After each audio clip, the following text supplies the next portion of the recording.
L'histoire.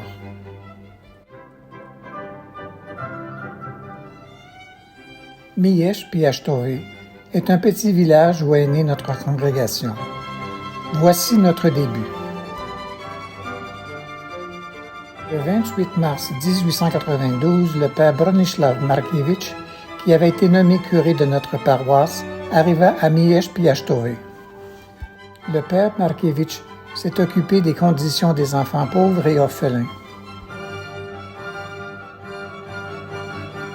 Grâce à lui, le premier établissement d'enseignement a été créé.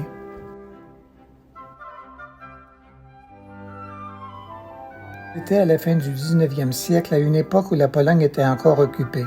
De plus, le père Bronislav s'est occupé de la lutte contre l'alcoolisme, du chômage et de l'éveil de l'esprit patriotique dans le cœur des Polonais. Jour après jour, il rassemblait de plus en plus de fidèles à lui-même. Parmi celles-ci se trouvait une jeune fille nommée Anna Kavorek, future cofondatrice de la congrégation des Sœurs de Saint-Michel-Archange. Le 21 août 1928, grâce à l'évêque Anatole Novak, la congrégation des Sœurs fut érigée. Aujourd'hui, la congrégation poursuit le charisme du Père fondateur, luttant pour la gloire de Dieu à travers le monde.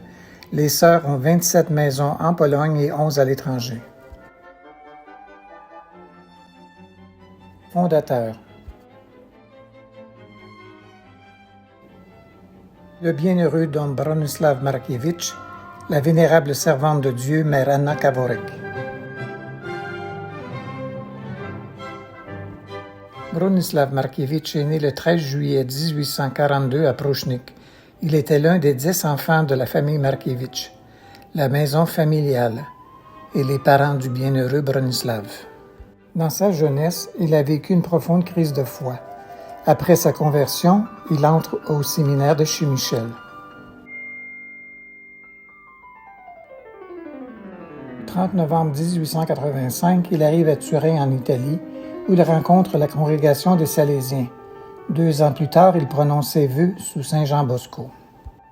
Le 28 mars 1892, il arrive à Miyesh Piachtove, initiant ainsi la création de la première maison salésienne de Pologne.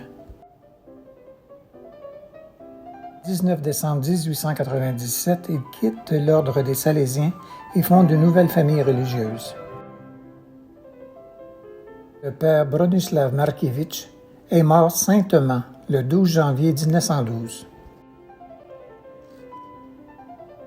Il a été proclamé bienheureux le 19 juin 2005. Ses reliques se retrouvent actuellement dans le sanctuaire de Saint-Michel-Archange à Miyesh Piachtove.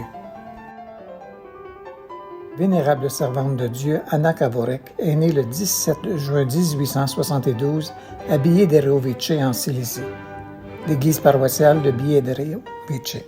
22 ans, elle décide de partir de Miyesh Piachtove, où elle commence l'expérience de la nouvelle communauté sous la conduite du père Bronislav. Le 25 février 1894, elle arrive à Miyesh Piachtove. Comme les gens vivaient dans des conditions misérables et pas très confortables dans le monastère, elle a décidé de rentrer chez elle. Retour chez elle, elle se dirigea vers la montagne de Sainte-Anne pour prier. Là, le Seigneur l'éclaira et elle décida de retourner au monastère de Miyesh Piachtove. Là, elle a travaillé dur pour soulager le sort de tous les enfants.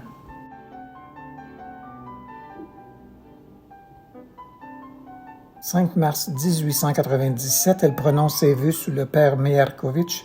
La congrégation des religieuses n'avait pas encore débuté.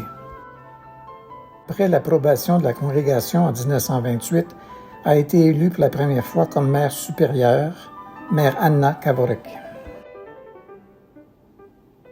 Mère Anna Kavorek est décédée le 30 décembre 1936. Depuis 1993, des prières ont été élevées vers Dieu pour sa béatification. La spiritualité et le charisme.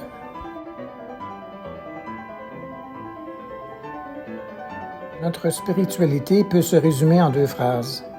Qui est comme Dieu, tempérance et travail. Notre patron est Saint Michel-Archange, constamment en lutte pour la gloire de Dieu et est le gardien de tous les croyants. Il combat sans cesse Satan. Wish ut Deus, qui est comme Dieu, représente l'adoration et la glorification de Dieu.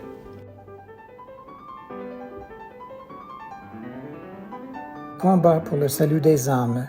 Combattre avec l'épée, la prière et la parole de Dieu. Montrer au monde que la joie et la paix ne peuvent être trouvées qu'en Dieu. Tempérance. Les gens les plus heureux sont ceux qui vivent dans la tempérance, aiment Dieu de tout leur cœur et aiment leur prochain comme eux-mêmes. Ceux-ci sont ceux qui prennent leur propre croix. Bienheureux Père Bronislaw Markiewicz. Tempérance.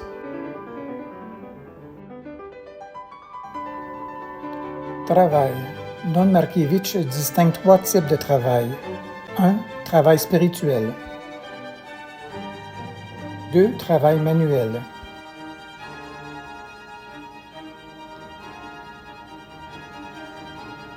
3. Travail intellectuel.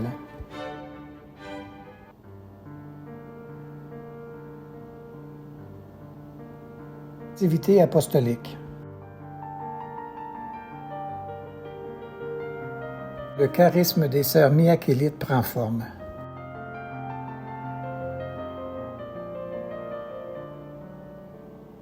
Assurer le service pastoral.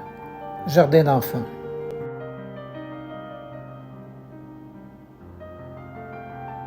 Oratoire.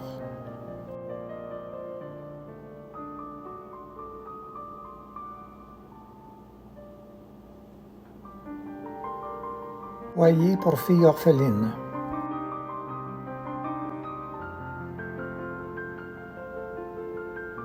Maison mère.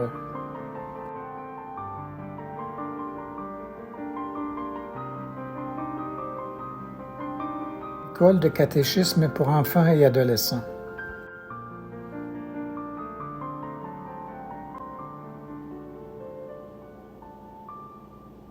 Des cours vocationnels, des retraites et exercices spirituels. Des rencontres, des pèlerinages et voyages sont également organisés.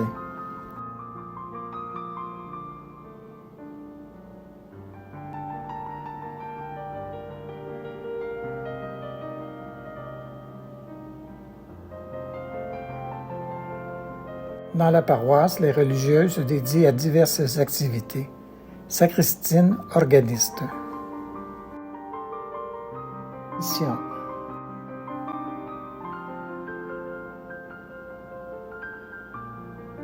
Elle travaille également comme infirmière au service des malades et les aide physiquement, spirituellement. Adresse courriel de contact.